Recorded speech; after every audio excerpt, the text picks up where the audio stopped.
have to panic. We are merely here to save the planet. We won't be complacent in this damage. This is vital information, take advantage. I'm Terrell Jackson, the pastor of the Macedonia Baptist Church of Bel Air Cove, just outside of Ville Platte, Louisiana.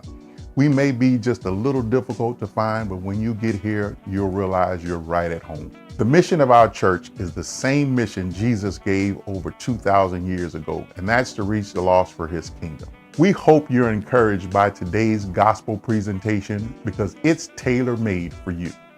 If you're a regular with us, you already know about our mobile app and its many resources. If you're new to us, go to our website, and there you can learn more about us. You can also go to the link that says, I'm new, tell us more about you. Also, follow us on Facebook, Instagram, and Twitter, and subscribe to our YouTube channel. Our lives are super busy. That one. And just in case you miss us on Sundays in our live stream, on Wednesdays in our Bible exploration, you can go to our website or to our mobile app, and there you can find all of our previous sermons or Bible studies. At Macedonia, we have a motto where we say we love you to life. So come to Macedonia and experience the life-transforming power of the Word of God, and you'll see why we love you to life. Good evening. Thank you for joining us once again at the Macedonia Baptist Church back in Bel Air Cove, beautiful Bel Air Cove. I am excited about tonight's conversation, and it's going to be just that, a conversation about a character or a man in the Bible by the name of Joseph. Comes from the family of Israel. Jacob, who is one of the patriarchs of God's great family, had 12 sons, and one of his sons was named Joseph. And Joseph was a great example of how we should live our lives. And so tonight's conversation is centered about being more like Job. And over the last few weeks, we've been in Genesis, beginning at chapter number 37. Right now, we're in chapter number 42. 43 has been this week's meditation. But that story goes all the way to chapter number 50. Joseph's story goes. And God purposely, I believe, gave us so much content about this man's life to be able to teach us from a young age, where he started off, when we hear about his life, up until his old age, where he remained true to God. And so I'm excited about those of you who joined us in the conversation. Sis Helen, good to see you on tonight. Great to see you. Brother Pat, good to have you, Well, boss. my pleasure. And of course, my ride or die on tonight. So let's have this conversation. Of course, the context would like you to go back and read chapters 37 all the way through 50. If you haven't been with us over the last few weeks about this story about Joseph. Comes from this family, and I want to talk about a little bit about his family. Okay. His family, I say they were dysfunctional. Joseph was the favored son of his father. His father favored him, gave him this beautiful coat, and his brothers hated him for it. And so they plotted to kill him. They threw him in this pit. But they plotted to kill him after he shares with them his dream. Mm-hmm. Yes.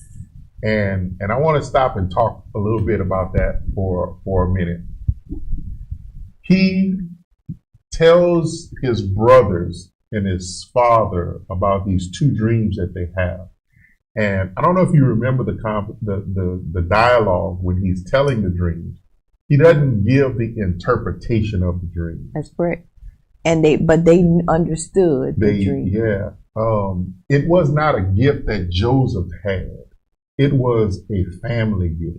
That's It right. was a gift that Yes. the entire, because he never shared like what the dreams meant. It was a family dream. And I want to bring that up and talk about that, because a lot of times we can look in our families and there are some things that we can accept as hereditary. Y'all work in the medical field. We can accept that diabetes is hereditary. Yes, We it can accept that heart disease is hereditary. But what about the spiritual gifts that God gives Yes. us?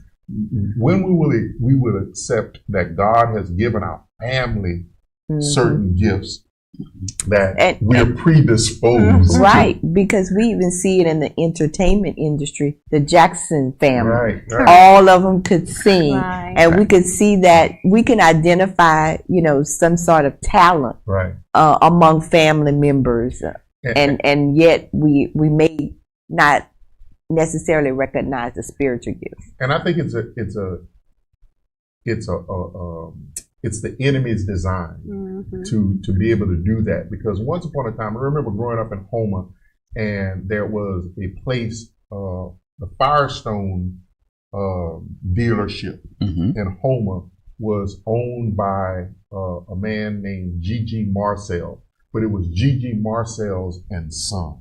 And a lot of businesses back when, especially when I was growing up, it was, such and such and Son. Correct. When you talk about one of the greatest sitcoms of all time, in my opinion, Sanford and Son. Exactly, Sanford And Son. and so they Yeah. they talked about Yes. the family dynamic, and Right. what doesn't happen a lot anymore is that we don't go into the family business anymore, and I think that it's the enemy who has done that, who has created this discard, so we go away from gifts that are in our family. My twin sister has the gift of dreams and being able to see dreams and interpret dreams. She has that gift, but she got that from my grandmother, or she got it from my mother, who got it Pass it from on. my grandmother, and so I'm certain that her daughter has it as well. But we don't embrace those things. There are some things that I can do naturally that I don't even understand why I can do it, but I know that it's my father who gave me those things that were handed down. And I think that there are just a lot of things that we have that's handed down. But like when you talked about the enemy, well, the whole premise of united we stand, of course, divided we fall. If we don't have cohesion, we almost have nothing. Right. Some families will have, if you wish, good genes, and some of them will have bad. And it's very imperative that we include spiritual in that, because if you don't, you'll succumb to the stigma of, well, for me, it was like the Ladays. Oh, them boys are bad. What you gonna do? And that was a terrible connotation to have. I said, but my thing was, well, you don't know me. Right. You may know the last name, but you don't know me. Right. So you got to take the good with the bad. And that's the one thing about, like, when you think about, like, when we're talking about this story about Joseph, is that we read the story on its surface, but you really have to get into what's going on, because there's something that, you and I have talked about this family gift, but we don't hear that in sermons. We don't hear it in Bible studies about that type of dynamic. And to your point, we really don't get to know these people. Exactly. We learn the parts of the story that we're told, but we don't get to dig deeper to find out more about them. But I also think you raise a very good point in going back to our spiritual DNA. Yes. Right. What DNA are you going to put more weight to? Are you the DNA you got from your mom and your dad, or the DNA you got at the new birth? Because the Bible Amen. teaches us that Right. we've been reborn. Yes. And and he also says that we've been made a new creation. We don't even look like what we have been. And there's a term in the Bible that talks about regeneration. Right. That simply means we've been regened. We get the DNA of Christ himself. And so if we begin to now walk in our spiritual DNA, yes. what does that look like? Right. And that's this conversation that we're having tonight about, how do I become more like Joseph? How do I become, because when you look at Joseph's life, through this concentrated focus about who he was and how his brothers did what they did to him, but yet he still maintained his, being patient, being long suffering, being, steadfast. When even though his conditions around him were unfavorable, Right. Not the he was greatest. still. This guy was solid as a rock, and I wanted to ask myself, man, could I be more like Joseph? Mm-hmm. Could I be more like him? But there's a passage that kind of really stuck with me when he encounters his brothers for the first time. Remember when they first after they're in the midst of this famine in chapter 40, 1, 42, 43. There's this famine that's going on, and now where his brothers are, the famine has struck them, so they think. But so now they're going to see Joseph, and they're standing before Joseph, and Joseph recognizes them. And when he recognizes them, he immediately remembers his dreams.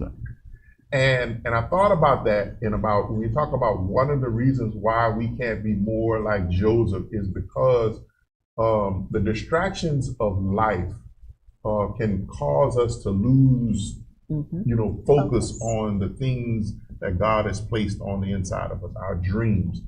I was talking with a lady, earlier today, and that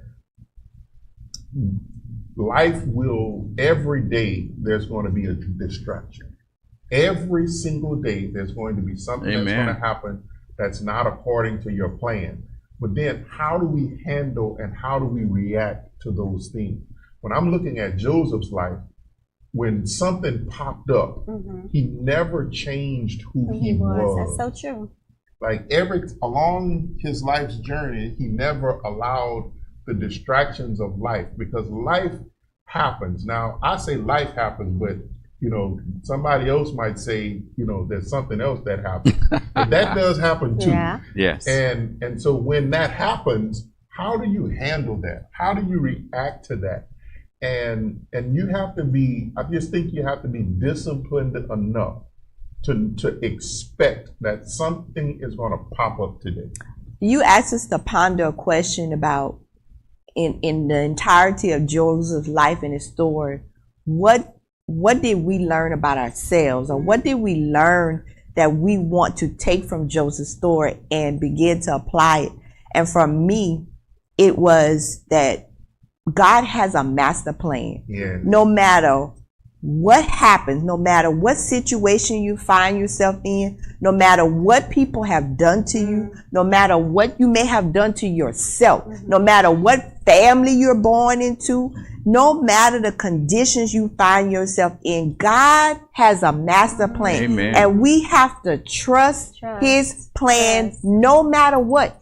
Because sometimes things happen in our lives that we get so deep, distracted, and we feel like we've been thrown so off track from what we planned that we never get back on track. Right. Yeah. Never ever. Never. Get Because lost. it has destroyed us. It has utterly taken us so off track that we never find our way back. Right. But if we keep in mind that God has a master plan, Yes, he does. that even if the worst thing you could ever imagine happens, Right. God has a plan. Yes, trust. And God is going to use that, your mistakes, your missteps, Oh, your yes, mishaps. yes. He's going to use all of that as part of his master plan. Yeah. And so that for me was the most powerful part of Joseph's story in his life, is that God had a plan, a master plan, he did. that took him from the pit to the palace. And I'm saying, what? Yes. But that's God. Yeah. That's what God can do. Oh, yes, he can. Yes, he can. Excuse me. That reminds me of a saying that one of our instructors, when we were at Charity Hospital in Anesthesia School, he was a brother from Lafayette. He says, the number one premise you need to remember is don't lose sight. Keep your eye on the prize. And Joseph precisely did that. He did not forget what the Lord has instilled in him, and not just not forgot it. He was so humble and meek to where, was, like you say, part of his master plan. You know, knowledge is power, but I've come to understand that spiritual knowledge is the greatest power there is. And if it were not for your teachings on Tuesday and on Wednesday, I'll still be lost. Yeah, well, I mean, that's simple. I mean, and I, you know, that was my thing to encouragement to someone also on today is that you have to be prepared for when things pop up, and those Tuesday evening conversations help prepare you for the pop ups, and because when things pop up, one of the things that God was sharing with me just this morning about Joseph, when you talk about what I learned from Joseph, what did Joseph teach me? Is that and it's oxymoronic, is that you have to have a narrow focus on the big picture. correct. Eye on the prize. A narrow focus on the big picture, because you could be distracted by something that's small that you lose sight of the big picture. Sight of the big picture, and because those things are always going to pop up. You're always going to have, you know, breakdowns. You're always going to have people who are going to come into your lives who are going to, you know, try to disrupt and create chaos, and it's just the nature of life and the nature of people. We saw it in Joseph's life. Yes, we did. Joseph was a good dude, man, and here it is. This woman lies on him for no reason, and look at how he handles it. You know, he handles it like, man, with such. You know, I say it was poise. Poise and adversity. You know, it was courage under fire for him to break away the way he did. And I'm asking myself, how do I gain more courage under fire? It's those Tuesday evening things, and I'm so glad that y'all show up on Tuesday evenings, because it pushes me to grow, to do more. It really does. And you're more receptive to do things when you have an audience that you're teaching to, somebody who's willing to learn. I mean, it's kind of like at work now. We have these kids who are in school, and we have some of the NSs who don't want to teach them. They kind of look the other way and say, but if someone did that to you while you were in school, would you be here today? Right. No, chances are not. So I make it my darndest to make sure that when somebody's in my class, or not my class, in my room doing our case, hey, listen, this is how we're going to do it, but I'm going to let you do it. And if you run into a problem, I'm going to let you handle that problem, because one day you're going to have to handle those problems. But if you're not taught, you know. Right. And if I can say something as well, we perish for the lack of knowledge, but here in Macedonia, we're on the internet, all the social media. So now we all have access. So now it's on us if we do not tap into the source, because back at one time we didn't have all these avenues that we have now. Yeah, certainly. And so I just can't thank y'all enough, and I just ask for more people to join us and in their time and whenever they're ready. But we're going to continue praying for everyone, and because we have to get down. Our world has to be saved, and it only can be saved with the word. Right. And how much better will we all be if we live our lives in the tenet that Joseph lived his? But if you don't know, if you have, like you say, if you haven't been taught, that's right. And you could read Joseph's story and miss the big picture, the larger message, because you get so caught up in what his brothers did to him, or, you know, all of the misfortune that he experienced, that you do miss the larger message. So again, the word in application to our lives as it applies to Joseph's story can touch so many areas. Tara and I had a conversation this morning about some things that I saw that I probably would not have seen in Joseph's story had we not been studying him so in depthly. Because we didn't just talk about the pit and him. We've gone through his life story, and there was so much that I've seen, and I started thinking about. He mentioned about when he saw his brothers.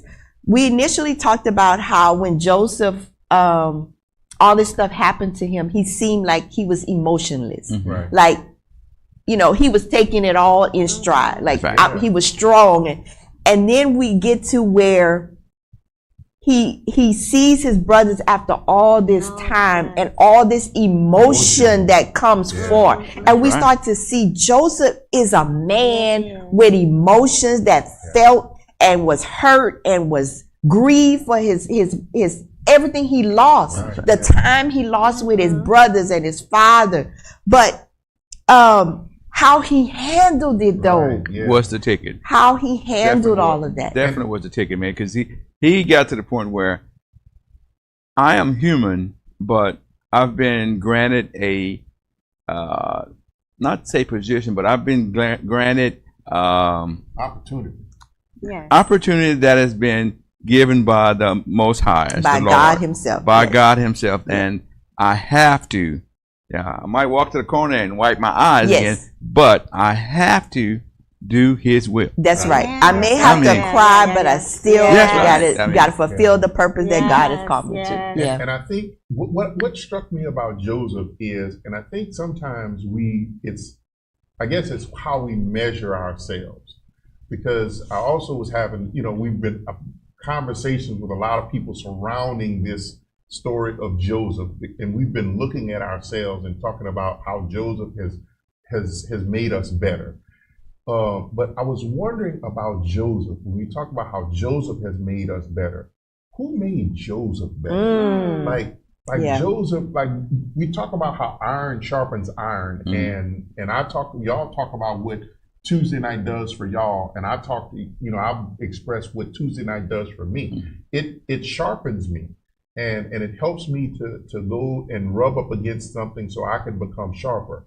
But when I think about Joseph, like when Joseph left his father's house, who was his person that encouraged him? Who was his person who helped him to be who he was?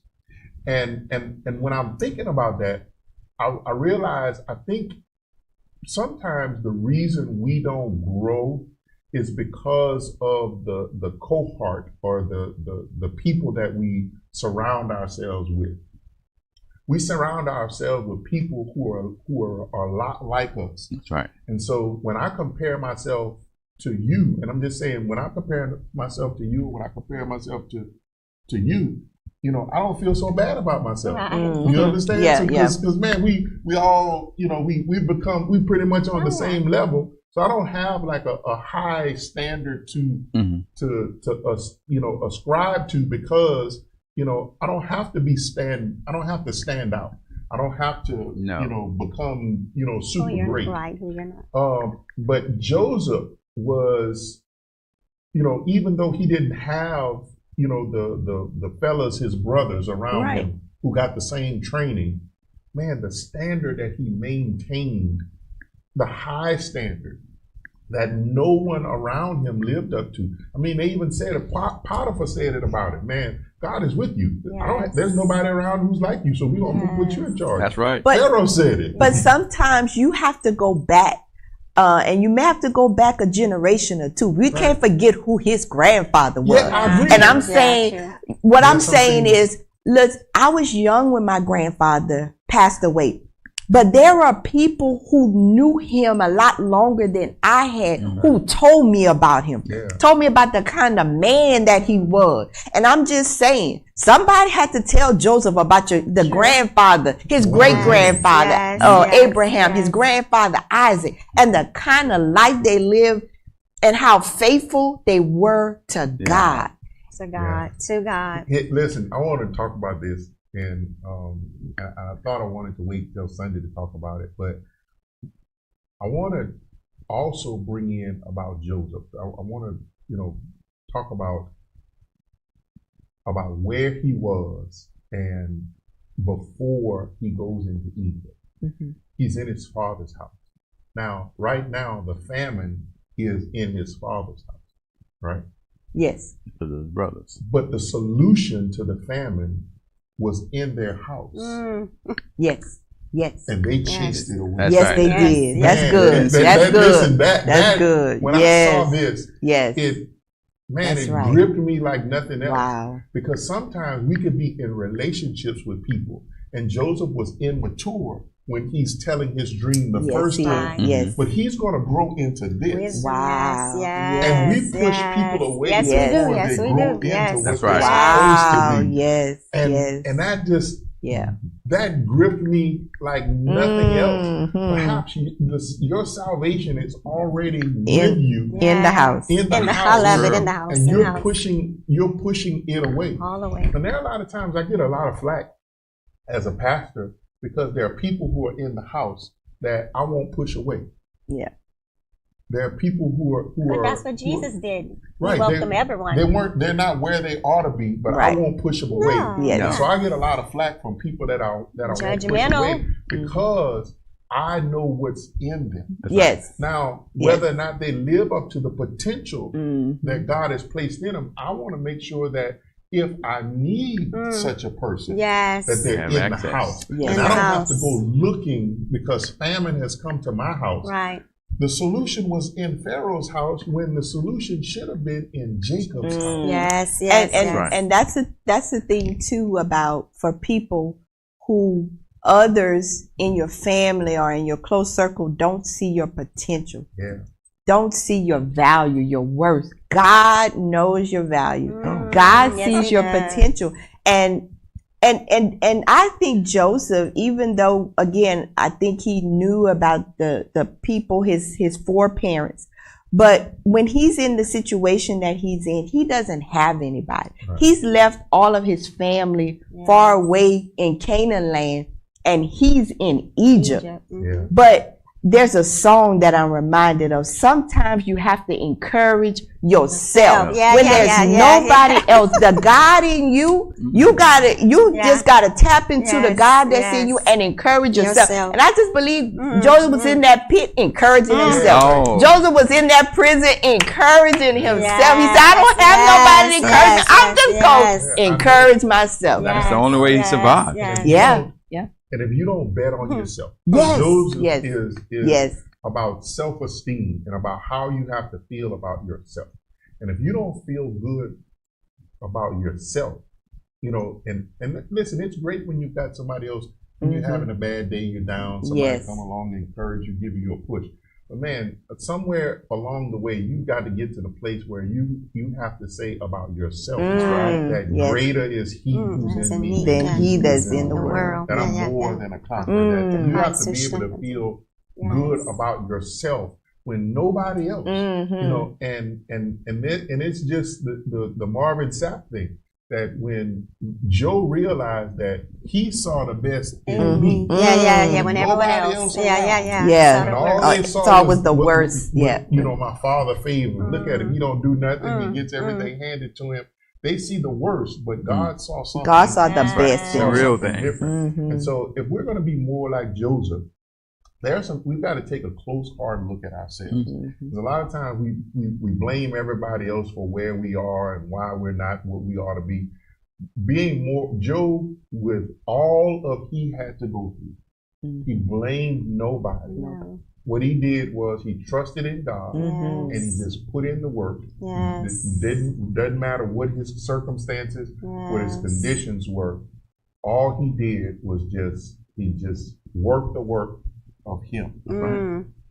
And I'm just so thankful to know Joe. And I can't wait to talk about the rest of Joe's Yes, story. we 'Cause still it's not- haven't gotten to we the still end haven't of gotten to the the end of the story. which, Yeah. because man, Joe's just a great dude. So Yes. I just Oh, yeah, want to be he's- more like Joe. Thank y'all for joining us. We certainly appreciate your time here with us on this evening. But before you leave, we want to give you an opportunity to sow in good ground.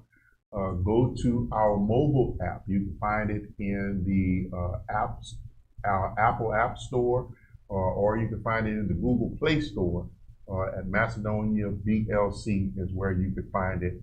Download it, get it on your phone. That way you can see all of the content that we put out on Sundays and on Wednesdays.